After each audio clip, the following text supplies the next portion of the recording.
You're very confident, I'll say that. But you shouldn't be. All right, my man. Like I said, Squad Ride is here. This is what the people love to watch. It is the people's pick as well. For those that don't know, we have our Discord chat, which you can join with the link in the YouTube chat there. Join the conversation. Our community puts forth their best bets for the day. I'll read them all out to you, Chris. You tell me which ones you like and which one you think is the best official Squad Ride for today for everyone to hop on board. We are 4-2 on the Board Better show with the Squad Ride. We got back in the winning column last time around. So I'm going to hit you with everything that they put forth. Take a moment to digest them. You can go through them individually, and then you let me know which one you think is the best bet and the one that the squad should be locking in together. So starting off, we have Spurs Sixers first quarter over 60 points. Washington Wizards first quarter -1. Hawks Jazz first quarter under 62 points. That's a brave one. Mason Plumlee over 27.5 points, rebounds, and assists. Another one for we won't double up. Toronto first half -4 against Houston at Houston. And then a couple of more player props. Şengün over 9.5 rebounds today against the Raptors. Anthony Edwards over 3.5 3-pointers made after he too was given an all-star snub, in my opinion. But those are the official Squad Ride selections that have been put forth. Chris, which one of those stands out to you the most, and which one are we officially locking in? Those are really good, Josh. I like a few of those, man. I really do. I like a few of those.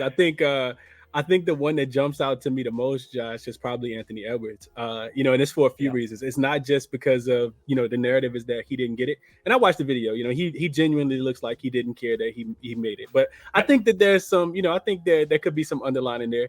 I think the Minnesota Timberwolves present a really difficult matchup for this Orlando Magic team. And it's slightly because the Orlando Magic don't defend the 3-point line as well as they probably should, and they typically give it up to that small forward position. I see this game as being a really, really closely contested one because the Minnesota Timberwolves do have the Denver Nuggets on deck, and they also just been playing a lot of overtime games here recently, Josh. Like they've had 2 overtime games here recently, one against the Kings, and then they went to overtime in their last game as well against the Golden State Warriors. So I think some tired legs. He's also just put on this really, really weight of carrying this team. Him and D'Angelo Russell, Naz Reid, they're Rudy Gobert's been in and out of the lineup. Of course, no Karl Anthony Towns. He's taking his game to another level. I think if he had done that, maybe a month or two earlier, he probably would be in the All-Star game. But this dude's averaging over 30 points. So I think he's the guy. I think he's the guy, Josh. If I had to, Squad Ride player today, let's take Anthony Edwards over his 3.5 threes. Hopefully that's plus money as well. I think I looked at it earlier. It might be plus money. I think it is plus money. It most certainly would be. Anthony Edwards over his 3-pointers made, the official Squad Ride. I like it a lot.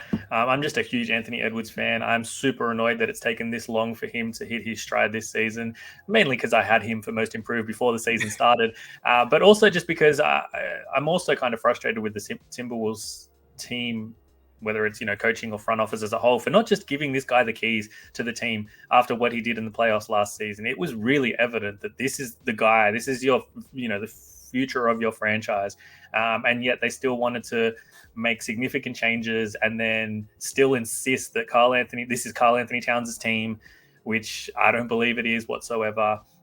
So to see Towns out of action and then to see Anthony Edwards step up in the way he has, especially over this past month, has certainly filled me with a level of belief that I think they are eventually going to move in the right direction now. They've seen it enough and consistently enough. They're going to try and shop D'Angelo Russell before the trade deadline. That's pretty well known to everyone, including D'Angelo Russell, I think. But, what happens, I think, going forward this season, it doesn't matter so much as what happens for them in the years to come under Anthony Edwards' leadership. And I think he's taking all the right steps to cement himself in that role and position. So huge Anthony Edwards fan, going to be a bigger one today for the squad as well. I'm cheering for you guys. Anthony Edwards over his 3-pointers made today against the Orlando Magic. And like you said, the matchup does give him a pretty significant advantage, I think, here. let's see if we can move to, it would be 5-2 for squad ride. So no pressure at all, Chris. But the last guess on here fell flat. The squad holds grudges, man. The squad holds grudges. I'll tell you now, you're going to be copping some smack talk in the Discord chat if you lead them astray. But fingers crossed we get there for today.